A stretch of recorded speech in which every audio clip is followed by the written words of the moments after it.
I used to think funerals were the worst part of losing someone. The crying, the awkward hugs, the casseroles from neighbors who barely knew us. All of it. But I was wrong. The real pain doesn't come when they die. It comes later, when the family they left behind starts showing you who they really are. It had been 3 weeks since Mom's funeral when the lawyer emailed us about the reading. That's what Mark called it, like we were in some old movie about royalty and secret fortunes.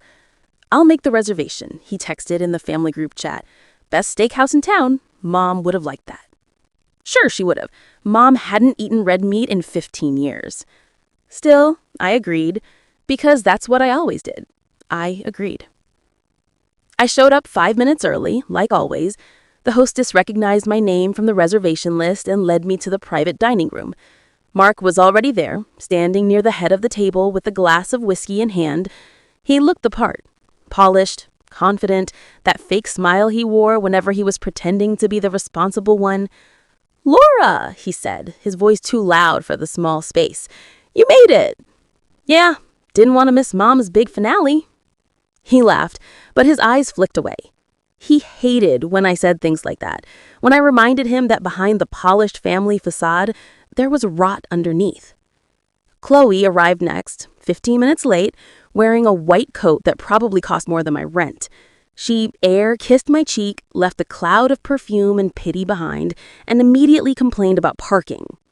"Can you believe they don't have valet here?" she said, sliding into the chair next to Mark. Mom would have been horrified. Mom would have told her to take the bus. The lawyer, a gray-haired man named Mr. Cohen, sat quietly at the end of the table. His briefcase was beside him, and his expression was the polite kind of blank, the face of a man who's seen too many families smile before tearing each other apart. We ordered drinks. Mark went for another whiskey, Chloe for some fancy martini with lavender in it. I stuck with water. My stomach was too tight to handle anything stronger. "So," she said, twirling her straw, "how's the old house holding up? I heard you're still living there." "Someone had to. It didn't clean itself while Mom was sick." She gave a small, sympathetic laugh. "You really shouldn't have taken all that on by yourself. It must have been exhausting." I looked at her across the table, her perfect nails, her effortless smirk, and thought about the nights I'd spent sleeping on the couch next to Mom's hospital bed because she was afraid to be alone. "Yeah," I said. "It was." Mark jumped in before the silence could settle. "Well, we're all here now. That's what matters, right?" He raised his glass and Chloe joined him. I didn't. Because we weren't all here. The only person who mattered wasn't coming back. Dinner came. Steaks, salads, side dishes that cost more than groceries for a week. I barely touched mine. I kept looking at that brown envelope sitting beside Mr. Cohen's plate.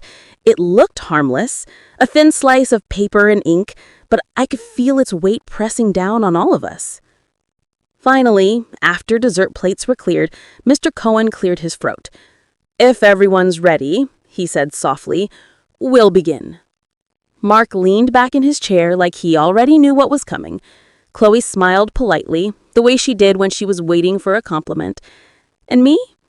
I folded my hands in my lap and braced for impact. You see, for most of my life, I played the role Mom wrote for me, the caretaker, the dependable one, the one who didn't ask for much. Mark was the golden boy, the son who could do no wrong. Chloe was the delicate one, emotional, dramatic, always needing rescuing. And me? I was the glue, invisible, strong, always holding everything together while they pulled in opposite directions. So when Mom got sick, no one asked me to move back home. I just did. It was instinct. I thought, maybe this time it'll matter. Maybe this time someone will notice. But that's not how our family works. Mr. Cohen opened the envelope, slid out a few pages, and began reading. His voice was calm, rehearsed, almost gentle. He began, "To my beloved children, Mark, Chloe, and Laura, you have each brought light into my life in your own way." Mark smiled. Chloe wiped an imaginary tear. I just stared at the tablecloth. He continued, "To my son, Mark, I leave the family home and the contents within. May it continue to be a place of leadership and stability. Mark's grin widened. I felt my stomach drop. To my daughter, Chloe, I leave my jewelry collection and personal effects in memory of our shared love for beauty and joy. Chloe gasped softly. "Oh, Mom," she whispered. Then came the last part. And to my eldest daughter, Laura, I leave my love and gratitude, for she already possesses what matters most, strength and independence. The words hung in the air like smoke. Mark cleared his throat. "Well," he said with a chuckle, "that's fitting." I looked up at him slowly. "Fitting?" "Yeah," he said with a chuckle. "You're always the strong one, right? Mom wanted to honor that." Chloe reached over and patted my hand. "You know Mom admired you so much. She always said you didn't need things to feel secure." I pulled my hand back. "No, Chloe. What she said was I didn't deserve things because I already had enough." The silence after that was heavy. Mr. Cohen pretended to shuffle his papers, pretending not to hear the crack in my voice. I wanted to get up, to scream, to throw that envelope across the room. But I didn't. I just sat there, smiling tightly like a good daughter. After Mr. Cohen left, Mark ordered another round. "To Mom," he said, raising his glass. "She always knew best." I watched the ice swirl in his drink and thought, no, she didn't. She just knew who to choose. I excused myself soon after, said I had an early morning. No one stopped me. Outside, the air was cold enough to sting. I stood by my car for a long time, staring at the reflection in the window, my own tired eyes looking back. I thought about all the nights I'd spoon-fed Mom when she couldn't lift her hands, the bills I paid, the floors I scrubbed, the years I lost. And for what? A pat on the head and a few empty words about independence? It wasn't about the money, not really. It was about being erased from the story I had lived every damn day. As I started the car, I looked up at the restaurant windows, at Mark's shadow laughing, Chloe's hair glinting in the candlelight. They were already celebrating. Of course they were. But deep down, I knew something they didn't.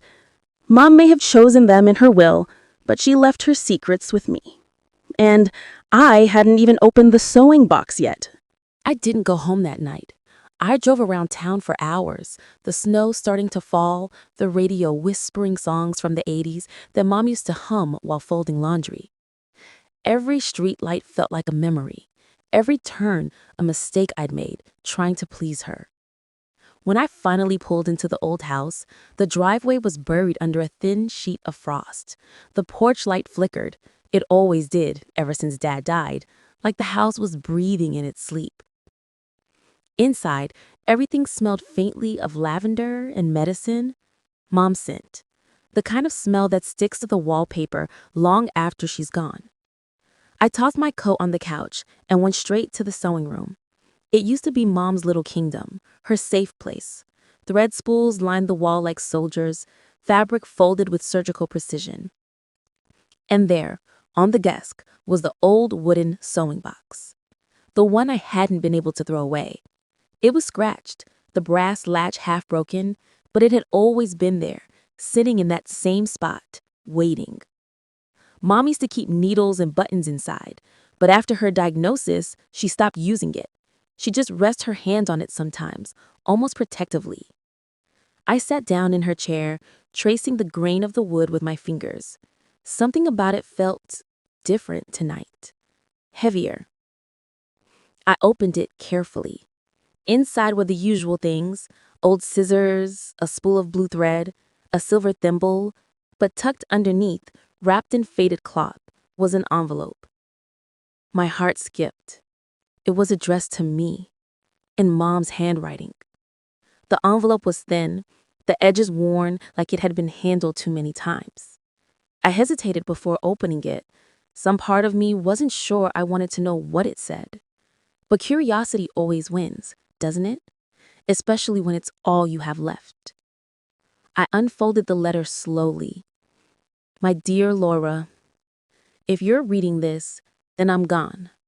And if I know you, really know you, you're angry. You should be. There are things I couldn't say in front of your brother and sister. I needed them to believe what they wanted to believe. It was easier that way. But the truth is, you were always the one I trusted. You'll find the answers you're looking for in the garden shed. Don't tell them. Not yet. Love, Mom. I stared at the letter for a long time. The garden shed? That place had been locked for months. Mom had stopped going there after her third round of chemo. I remember asking her once why, and she just smiled and said, "Some things aren't meant to be touched anymore." Now, sitting there with the letter trembling in my hands, I understood what she really meant. It was almost midnight when I stepped outside. The snow was falling harder now, blanketing the backyard in white. My boots crunched softly as I made my way toward the shed at the far end of the yard. The lock was still there, rested shut. I went back inside for a hammer and broke it clean off. The door creaked open, and a cold, musty smell hit me. Dust, old wood, and something metallic. I flicked on my phone's flashlight. The inside looked just as I remembered. Stacks of boxes, gardening tools, empty pots. But there, under a sheet, was something I hadn't seen before. A trunk. It wasn't Mom's, at least not one I remembered. It was dark green, military style, with metal corners and her initials MW painted faintly on the lid. My pulse quickened. I dragged it into the middle of the floor and opened it. Inside were folders, dozens of them, neatly labeled with names and dates. At first, I thought they were medical records, but then I saw the letterhead.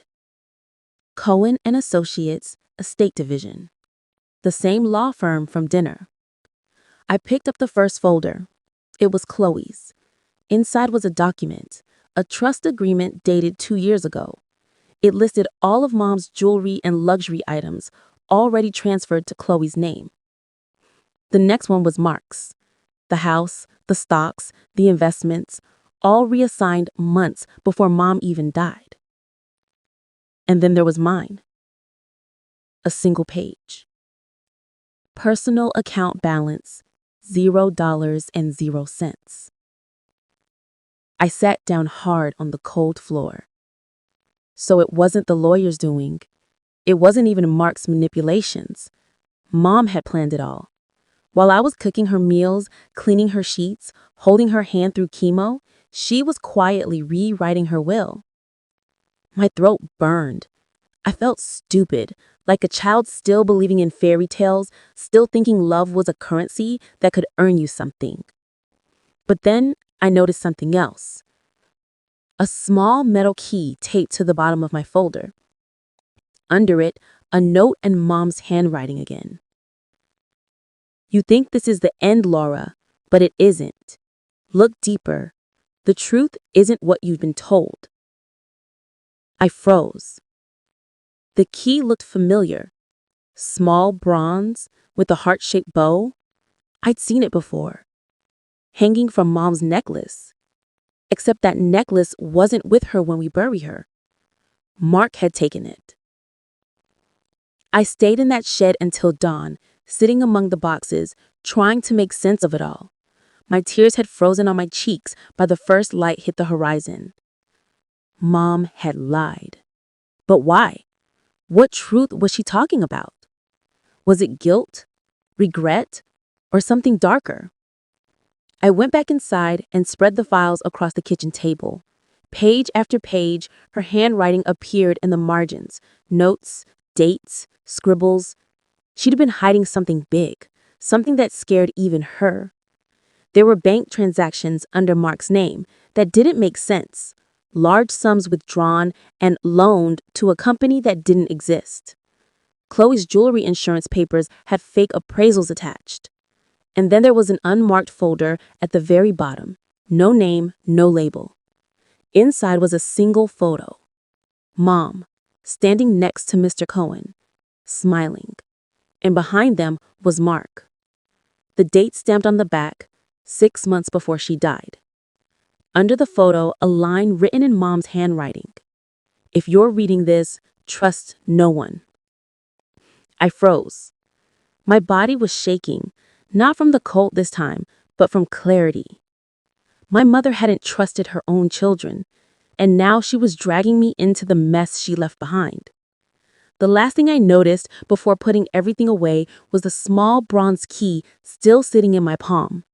It had a faint engraving, S13. I didn't know what it meant, but I knew one thing for sure. I wasn't done. Not yet. Mom's secrets were still buried somewhere, maybe in Cohen's office, maybe in Mark's safe, maybe even in her grave. And if I had to burn every last bridge to find them, I would. Because strength and independence weren't the gifts she left me. They were the weapons she armed me with.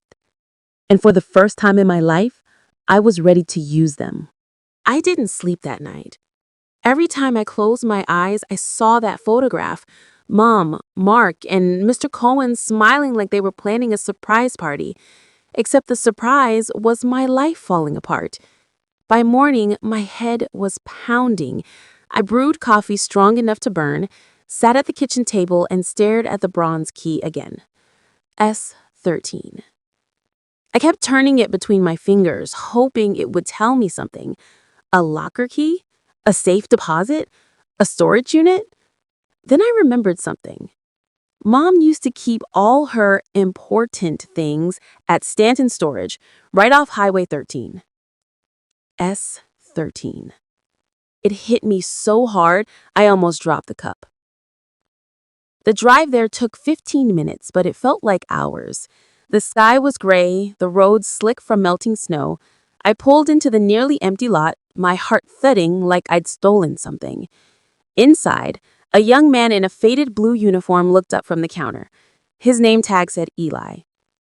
"Morning," he said, squinting. "Can I help you?" "Yeah," I said, trying to sound casual. "I think my mother used to run a unit here, Martha Walters." He typed something on his screen. Yeah, looks like she did. Unit S13. Been locked for about a year and a half. Paid through the end of next month, though." "Can I access it?" He frowned. "Only if you're authorized or have a key." I held up the bronze one. "Will this do?" He raised an eyebrow, then smiled slightly. "Guess so." He handed me a clipboard to sign, then led me down a long hallway, lined with steel doors. The air smelled faintly of dust and motor oil. When we stopped at S13, he gave me a polite nod and turned back toward the office. "Take your time," he said. I waited until he was gone before I unlocked it. The door rolled up with a screech. Inside, the small unit was filled neatly. Not junk, not random boxes like most people's storage. Everything was arranged carefully, almost ritualistically. There were 3 main boxes, each labeled in Mom's handwriting: Mark, Chloe, and Laura. I stared at mine for a long time before opening it. Inside wasn't what I expected. No jewelry, no documents, no hidden inheritance. Just memories. My kindergarten drawings, old photos, a cassette tape labeled "For When It's Time." My throat tightened. I dug out a small portable player from a corner shelf, the kind Mom used to record grocery lists on, and slid the tape inside. The static crackled, then her voice came through. Soft, faint, familiar. "If you're hearing this, my darling Laura, I'm gone. And I know you've already found the shed and the truth about your brother and sister, but that's not the full story." Pause. "Mark and Chloe didn't steal from you. Not entirely. They were guided. I let them because I needed to protect you." Another pause, longer this time. "You remember when your father died? You were 12. I told you it was a car accident. It wasn't. He was working for someone who doesn't forgive debts. I paid them off, Laura. I did things I can't say out loud. That money I left behind, it wasn't ours to begin with. If they knew you had any part of it, they'd come for you too. That's why I gave everything to your brother and sister, to keep them distracted, to keep them visible. You were supposed to stay invisible, safe. Another pause, her voice dropped, trembling. But if you're hearing this, maybe they already found out. Trust no one, not even Cohen, especially not Mark. The tape clicked, and that was it. I just sat there, frozen as her words echoed through the tiny room. Not a car accident, not an inheritance, a cover-up. Everything, the will, the letters, even the betrayal, had been part of her plan to keep me hidden from whoever Dad owed. But then, why the letter in the sewing box? Why lead me here at all? I rewound the tape, listening again, searching for anything I might have missed. And that's when I heard it. Faint, right at the end of the recording. A whisper. It's in the envelope, behind the photo. I turned sharply. The photo from last night. Mom, Mark, Cohen. I still had it in my coat pocket. I pulled it out and ran my fingers along the back. It felt thicker than normal. Carefully, I peeled the 2 layers of paper apart. A folded slip of paper slid out. It was an address. And below it, a single line. Everything ends where it began. The address was in Riverside, the neighborhood where we'd grown up before Dad died, where we'd left everything behind one night in the middle of a storm. I didn't remember much from that time, except flashes. Daddy yelling on the phone, Mom crying in the kitchen, the sound of tires on gravel as we drove away. I hadn't been back since, but apparently, Mom had never stopped going there. I drove out just before sunset. The old neighborhood hadn't changed much. The same narrow streets, the same cracked sidewalks, the same smell of wet leaves. The house at the address was abandoned, its windows boarded, the porch half collapsed. The mailbox still had our old last name faded on the side. Walters. I hesitated before stepping inside. The door creaked open with barely any effort. The air smelled of dust and mildew. Furniture covered with sheets stood like ghosts in the half-dark. I walked through the living room slowly, flashlight shaking in my hand. Everything looked smaller than I remembered. Then I saw it. The faint outline of something carved into the floorboards near the old fireplace. A circle, with the letters MW burned into the center. Mom's initials. I crouched down and pressed my palm against the wood. It felt hollow. I used a rusted fireplace poker to pry the panel open. Underneath was a small metal box, identical to the trunk in the shed, only smaller. And when I opened it, my breath caught. Inside were stacks of cash, old documents, and the most shocking of all, photos. Dozens of them. Mark and Mr. Cohen in meetings with unfamiliar men, Chloe at banks, Mom standing beside a man I didn't recognize, tall in a dark coat with eyes that seemed to follow you, even in a photograph. On the back of one picture, Mom had written just one word. Hunter. I sat there, surrounded by evidence I didn't understand, heart pounding in my chest. Mom hadn't been protecting me from debt collectors. She was protecting me from whoever this Hunter was. And if he was still out there, and if Mark and Cohen were still involved, then Mom's death wasn't the end. It was just the opening move. I gathered everything, the photos, the money, the letter, and shoved it into my bag. My hands were shaking, my breath coming in short bursts. When I stepped outside, my phone buzzed. A text. From Mark. We need to talk. Cohen just called. He says someone broke into Mom's old storage unit. I stared at the screen, the snow beginning to fall again. He knew. He already knew. The headlights of a car turned onto the street, slowing as it neared me. I couldn't see the driver's face, just the shadow behind the wheel, the same shape I saw in that photograph. Hunter. Maybe. Or maybe Mark. It didn't matter anymore, because Mom had been right about one thing all along. I couldn't trust anyone. Snow was falling again when I reached the edge of town. Thick, heavy flakes that blurred the world into gray. My wipers scraped uselessly against the windshield, but I didn't stop. I couldn't. Mark's message still glowed on my phone screen, that one line replaying in my head like a warning. Cohen says someone broke into Mom's storage unit. They knew I'd found something. I should have gone to the police, or maybe just disappeared.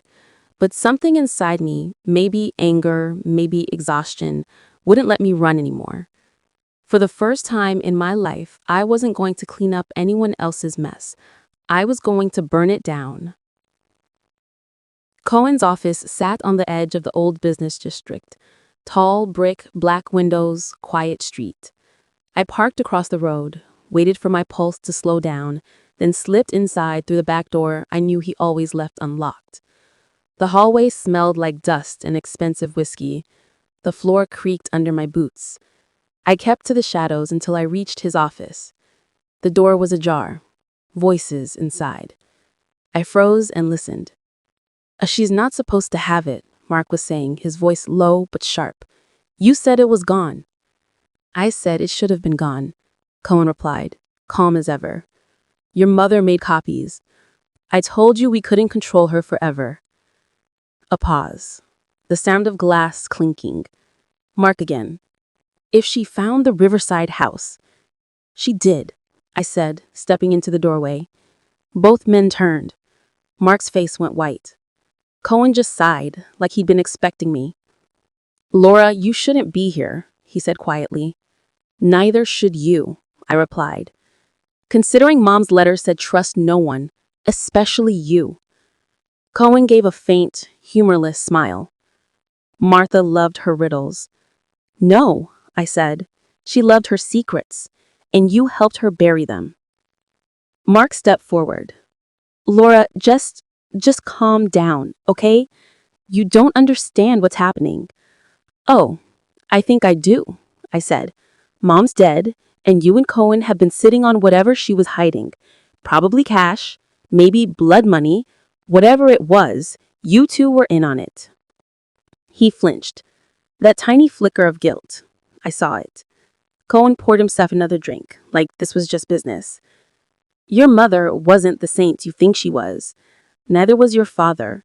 They were part of something bigger. He made promises to dangerous people, and when he couldn't pay, Martha stepped in." "Who?" I demanded. "Who did she pay?" Cohen looked at me for a long moment, then smiled faintly. "You've already met him." Before I could respond, a noise came from behind me, the creak of the back door opening. I turned, and there he was, the man from the photographs. Tall, gray coat, eyes like steel. Hunter. He stepped into the room, calm, silent, like he owned it. Cohen's shoulders stiffened. Mark took a step back. "Mr. Walters," Hunter said, his voice smooth but cold. "You've been busy." I swallowed hard. "Who are you?" He smiled. "An old friend of your family. Your father owed me quite a bit. Your mother tried to settle that debt." "With her life?" I snapped. "With silence. She promised me something she didn't deliver." He looked at Cohen. "You said the documents were destroyed." Cohen's mask cracked for the first time. "They were supposed to be." Hunter turned back to me. "Where are they?" "I don't know what you're talking about." He took a step closer. "The contracts your father signed, they disappeared 20 years ago. Your mother was the last one who saw them. They're worth more than all the money you found combined." I held his gaze. "And you think she gave them to me?" "She gave you everything else, didn't she?" My hands were shaking, but I forced myself to stay still. Because now I understood. Mom hadn't left me nothing. She'd left me the truth, the one thing none of them could control. "The papers," I said slowly. "They were in the shed, in the trunk under the files. You missed them." Cohen's eyes widened. "No, but before he could move, Hunter pulled a gun. Mark gasped. Jesus, what the hell? Quiet! No more lies! The room fell silent except for the ticking of the wall clock. I took a step forward, my pulse roaring in my ears. You want the papers? Fine. Take them. They'll show exactly who paid who, how much, and for what. He narrowed his eyes. What are you saying? I'm saying, if you shoot me, you'll never find them. But if you let me walk out that door, maybe I'll pretend this never happened. For a moment, none of us moved. Then Cohen spoke, his voice trembling now. She's bluffing. Martha didn't trust her. Enough, Hunter snapped. He turned the gun on Cohen. Mark shouted, wait. And in that split second of chaos, I did the only thing I could. I grabbed the glass decanter on Cohen's desk and smashed it against Hunter's arm. The gun went off. The sound was deafening. Mark screamed. Cohen fell to the floor, clutching his shoulder. Hunter stumbled, cursing. But before he could recover, I ran. Out the door, down the hall, through the snow, keys in hand. I didn't look back. I drove until the town disappeared behind me. The road ahead a blur of white and shadow. My hands were sticky with blood. I didn't even know whose. When I finally stopped, I was at the cemetery, Mom's grave. The wind howled across the empty field as I stood there, gasping, shaking, half frozen. You knew this would happen, didn't you? I whispered. You knew they'd come for me. The silence around me felt heavy, almost alive. I reached into my coat and pulled out the small bundle I'd taken from the Riverside house, the cash, the photos, and the real documents Hunter wanted. Contracts signed by my father 23 years ago, Cohen's signature, Hunter's company logo, and Mom's handwriting across the top, in case they ever come for her. For me. She hadn't betrayed me. She'd set a trap for them. I stood there for a long time before finally striking a match. The papers caught fire instantly, curling and blackening in the wind. Hunter, Cohen, Mark, they could dig forever, but they'd never find what they wanted. I watched until the last ember went out. Then I whispered, You were right, Mom. Strength and independence weren't gifts. They were warnings. I turned back towards the car. My phone buzzed again. Another text. From an unknown number. You can't run